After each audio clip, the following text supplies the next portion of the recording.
যে আজকে ঈদের দিন মানে চন্দ্র মাসের 1 তারিখ পৃথিবীর ক্যালেন্ডার অনুসারে। এখন মূলত এই ইখতিলাফটা তৈরি হয়েছে চন্দ্রের উদয় স্থলের ভেদের কারণে, ভিন্নতার কারণে। ইখতিলাফুল মাতালে যাকে বলা হয়, অনেকে মনে করেন যে চন্দ্রের উদয়স্থল এক, আবার অনেকে মনে করেন যে চন্দ্রের উদয়স্থল ভিন্ন ভিন্ন। ঠিক এই সমস্যাটার কারণেই আর কি এই বিভেদটা তৈরি। এখন মাযহাব অনুসারে যদি বলা হয়, ইমাম আবু হানিফা রাহিমাহুল্লাহ, ইমাম মালিক রাহিমাহুল্লাহ, ইমাম আহমদ ইবনে হাম্বল রাহিমাহুল্লাহ এবং ইমাম শাফি রাহিমাহুল্লাহের এক দল, তারা সকলেই একমত পোষণ করেছেন যে চন্দ্রের উদয়স্থল একই। শাফি রাহিমাহুল্লাহের মাযহাবের ভিতরে সামান্য একটা দল যারা বিরোধিতা করেছেন, তবে কারা কিছু যুক্তিসঙ্গত কারণে সেই বিরোধিতাটা করেছেন। 2005 সালে আমাদের এই জামাত প্রথম শুরু হয়। এটা হরনাকুণ্ড ফুটবল মাঠের পশ্চিমে দুলদুল ভাইয়ের চাতালে।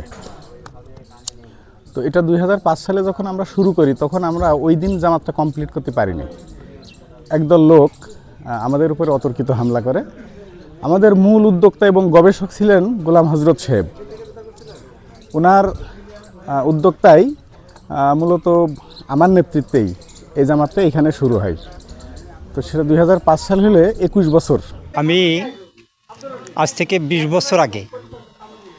বছর আগে একটা বই পেয়েছিলাম, ইসলামিক ফাউন্ডেশনের উপপরিচালক।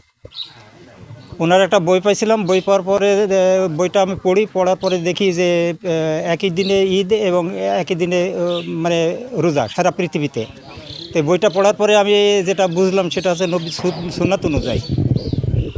সুন্নাত অনুযায়ী আমরা এটা তালাশ করে পাইছিলাম। আর তাছাড়াও আর একটা জিনিস উপলব্ধি করতে পারছিলাম, সেটা হচ্ছে 86 সালে আপনার ওয়াইসির একটা ছিল, কমিটমেন্ট ছিল যে সারা পৃথিবীতে একই দিনে ঈদ এবং একই দিনে রোজা শুরু করতে হবে। তা তার বুনিয়াদে আমরা বুঝতে পারার পরে থেকে আমরা 20 বছর ধরে এখানে হচ্ছে ঈদের জামাত। এটা হচ্ছে হরিণাকুণ্ডু।